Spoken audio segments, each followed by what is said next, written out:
Bueno, el doblaje me llamaba la atención desde muy niño, aunque yo también tengo el 33% de fuerza.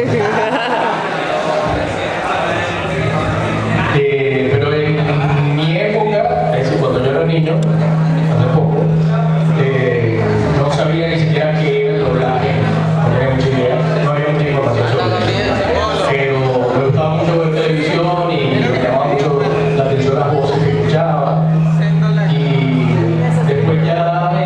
Grande, de adulto, estudiando comunicación social, empecé a actuar.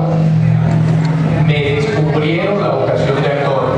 Yo nunca lo tuve claro desde niño que quería hacer en la vida, ni nada de eso. No tenía el sueño, la ilusión que tiene mucha gente que lo tiene claro que es lo que quiere hacer en la vida. Yo no.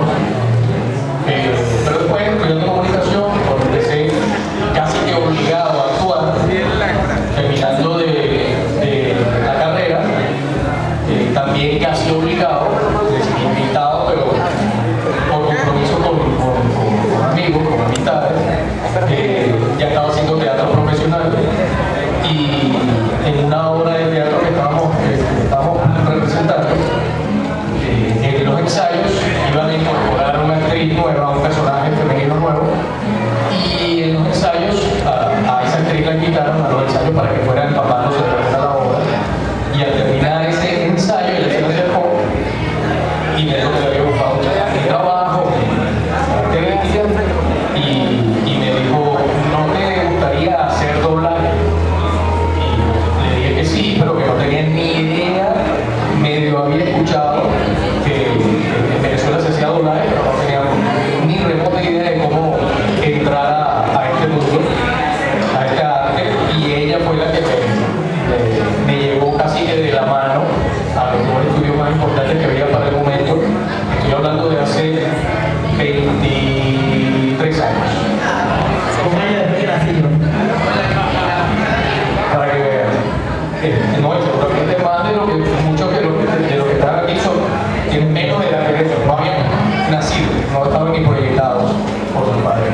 Y bueno, nada, esa amiga, además una de las grandes actrices de doblaje y cantante, por cierto, de Venezuela, Lilo Smith se llama, mi madrina en el doblaje de alguna manera. Ella fue la que me llevó como dije, a los dos principales estudios que había para la época, donde hice la prueba, con la suerte de que en esa primera prueba que hice en ambos estudios, le gustó la prueba y inmediatamente me empezaron a asignar, obviamente, personajes pequeños y ahí comencé. Sí, no sé si más por diamante que por bruto o por sí, sí. Ok, mi pregunta es, ¿cuál es tu personaje favorito? Y si tú puedes interpretarlo y si estuviera identificado en algún aspecto de la personalidad del personaje. Muy buena pregunta. Bueno, ustedes se imaginarán que no es fácil que uno saque o designe cuál es el personaje favorito después de más de 20 años haciendo muchos y muchos géneros de doblaje, ¿no? Porque un género es el anime, un género es los animados infantiles, los documentales, las series de televisión, las películas, es muy amplio. Las telenovelas brasileñas que en algún momento tuve la oportunidad de hacer aquí, pero por eso es que trato de que cuando tengo que decidir o mencionar cuál es mi personaje favorito, como que los saco por cada género. Entonces, no sé, por ejemplo, en los animados infantiles disfruté mucho, claro, Charlie Brown, por supuesto, y también Jack Fenton, el papá de Danny Phantom, en esa serie también lo disfruté muchísimo. En el género de documentales, como narrador de documentales, todavía hago esa serie para History, que es Alienígenas Ancestrales, y lo disfruto muchísimo. Alienígenas Ancestrales, qué bueno. En el género de las telenovelas brasileñas, que ya no se hacen aquí, pero durante mucho tiempo se hizo, y seguramente ustedes no la vieron, aunque hay reposición de esa telenovela en muchos canales de cable, Chica da Silva,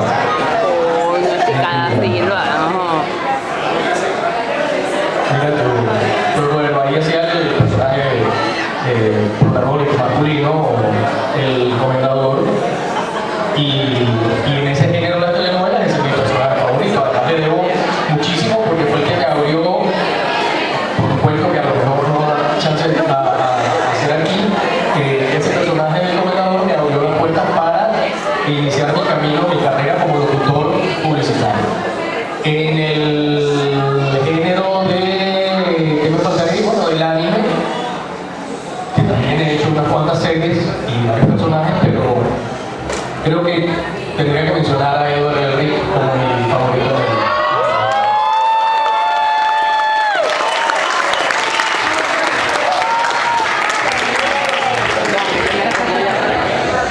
Y en cuanto a dificultad de cada persona, de los personajes que más se ven complicados hacer, bueno, hay algunos que son más complicados que otros, obviamente, ¿no? Pero, por ejemplo, con Charlie Brown requirió un esfuerzo importante técnicamente, porque para dar el tono agudo de niño y además un poquito ronquito de Charlie Brown, implica un esfuerzo, la manera de colocar la voz, las cuerdas vocales, toda la parte técnica es más complicado, sobre todo en escenas donde Charlie además tenía que, para hacer la voz de Charlie Brown, tengo que comprimir un poco aquí el aparato forador, ¿no? Las cuerdas vocales, lo del cuello, todo lo demás, para decir, ¿por qué no puedo tener un padre como ¿dónde estás? Eso requiere un ajuste de las cuerdas vocales y de todo lo que entra en juego a la hora de hacer voces. Y esa voz es como comprimido eso, cuando tiene que alzar la voz, hacer un tono alto, gritar, cantar, es muy, muy complicado. Y los capítulos de Snoopy, haciendo Charlie Brown, eran muy largos, es decir, tenían mucho, y terminaban muy agotados, con de verdad la voz bastante desgastada en cada episodio. Entonces, aun cuando, obviamente, el personaje que yo veía en televisión cuando era niño, y para mí fue muy impactante que cuando llegó esa serie aquí a Venezuela, al estudio donde se dobló, la Emanem, ese estudio desapareció, por cierto. Cuando llegó esa serie, que se hizo el casting buscando la voz para Charlie Brown, para enviársela a Nickelodeon, que Nickelodeon decidiera cuál quería. Para mí fue muy impactante de pronto verme haciendo, mira, vamos a hacer un casting porque llegó la serie Snoopy, la de toda la vida, y además con temporadas nuevas, e incluso las temporadas antiguas que siempre las hicieron actrices, voces femeninas hacían la voz de Charlie Brown en las temporadas de cuando yo era niño. Y a mí me tocó ser la primera voz masculina haciendo de Charlie Brown.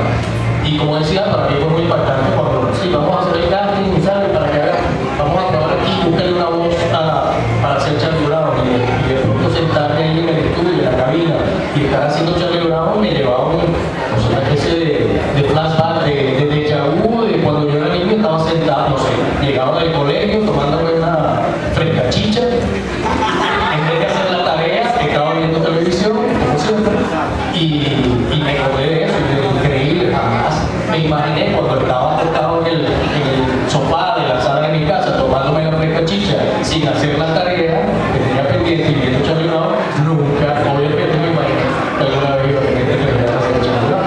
Entonces, ese desgaste, claro, el esfuerzo era grande para hacer el personaje, la voz, pero la satisfacción, lo mágico, lo fantasioso que es esa oportunidad de algo que tú veías como espectador de niño, y trabajar y ser, encarnar ese personaje es una sensación muy particular.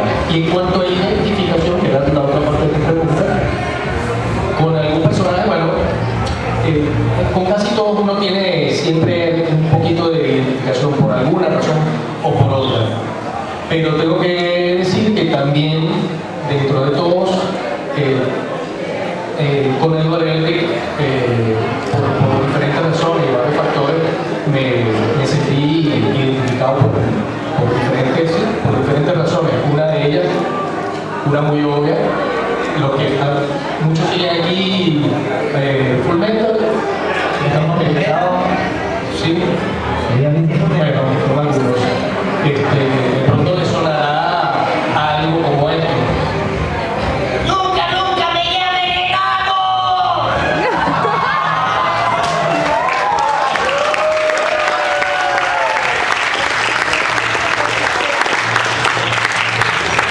Y por otras razones, por ejemplo, y esto es algo muy personal,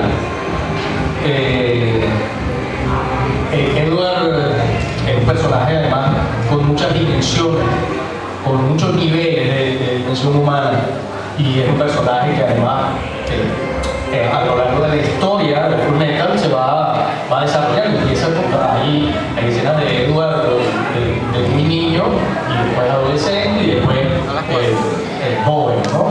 Joven adulto. Y todo el trabajo vocal, es decir, el trabajo de voz, había que darle y era realmente complicado hacerlo. La voz de Edward niño, más o menos por lo que acabo de contar sobre Charlie Brown, con Edward también era muy difícil en esa etapa de Edward niño, porque además era niño y tenía esas escenas muy intensas, muy dramáticas, en el momento en que pierden, que fallan con el experimento, lo que estaban haciendo de alquimia, sí, con el hermano, y cuando pierde a la mamá y todo lo que lloraba y gritaba Edward, lo hacía también en el personaje cuando ya es joven adulto, pero cuando era niño, más todavía, desgarrando la voz, es decir, gritar y tratar de hacer esa voz de niño muy pequeño, muy aguda, es realmente complicado. Pero además de eso, dentro de toda la profundidad que tiene Edward como personaje, y esas diferentes, los diferentes matices emocionales que tiene, porque es un personaje que de pronto es divertido y te hace reír, y después muy dramático, con escenas muy desgarradoras inclusive. Y a mí me tocó que justamente en un tiempo en que mi mamá, con paz descanse, había enfermado, y me tocó por esos días, que era una situación personal realmente dura, hacer los episodios y las escenas donde Edward incluso soñaba, es decir, tenía, no sé si sueños o pesadillas, según cómo se vea, con su mamá, y quería verla y la alucinaba y la llamaba y lloraba, y era inevitable sentirse. Un actor siempre tiene que desligarse y pasarse el switch y tomar distancia de los personajes, porque si no uno termina loco, ¿no? Alienado, que se llama, ¿no? Más o menos uno lo logra, aún así todos estamos un poquito tostaditos, unos más que otros, pero en esas escenas era realmente difícil desligarse de todo. Yo tuve en esas escenas más de una vez que parar y decirle al técnico, al operador, dame 10 minutos, que me salgo de aquí y voy a tomar un té, un café, agua, como para relajarme y pasarme el switcher. Eso me pasó en la serie original de Full Metal. Para entonces, como dije, mi mamá estaba enferma, y después, años después, tocó hacer Full Metal Alchemist Brotherhood, me volvió a tocar hacer las escenas, y ya mi mamá había fallecido. Entonces, de nuevo, reviví toda esa situación personal, realmente triste y dura, ¿no? Pero bueno, son los gajes del oficio, o gases del oficio,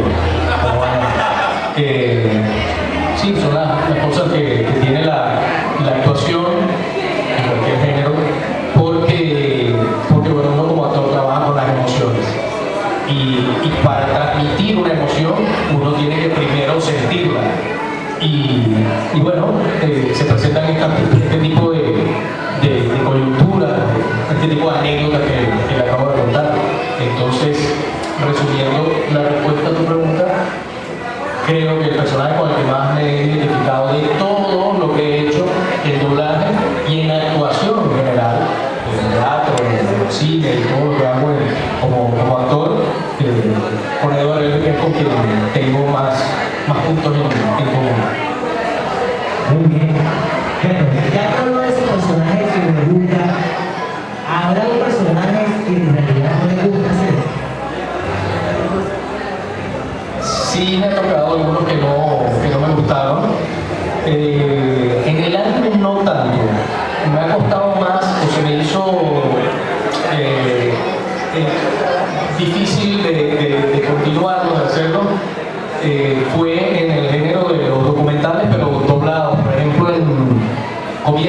exóticas, no sé si alguno lo ha visto, es Andrew Zimmern. Es bueno. Hice varias temporadas de esa serie y realmente se hacía muy cansón, muy difícil, porque son episodios muy largos, no tanto por la comida que rarísima, que alguna, a veces hasta yo me repugnaba, me revolvía el estómago. Bueno, le toca al propio Andrew Zimmern, a veces miel, que come hasta, no sé, casi hasta basura. Hubo algunas oportunidades en que él mismo se detenía en la escena porque le costaba tragarse lo que se estaba tragando. Y uno no, orgánicamente no lo hacía, pero pegaba. Pero esa serie y algunas otras de ese género se me hacían difíciles porque la traducción, es decir, el guión que le dan a uno, traducido al español, que es el que uno tiene que interpretar, venía con muchos defectos, muchos errores de parte del traductor. Entonces a mí me tocaba corregir eso, pasaba mucho tiempo dedicado a cosas que no es realmente el trabajo del actor, es decir, lo lógico, lo profesional y lo ideal es que ese guión venga impecable y que las correcciones sean muy pocas, mínimas.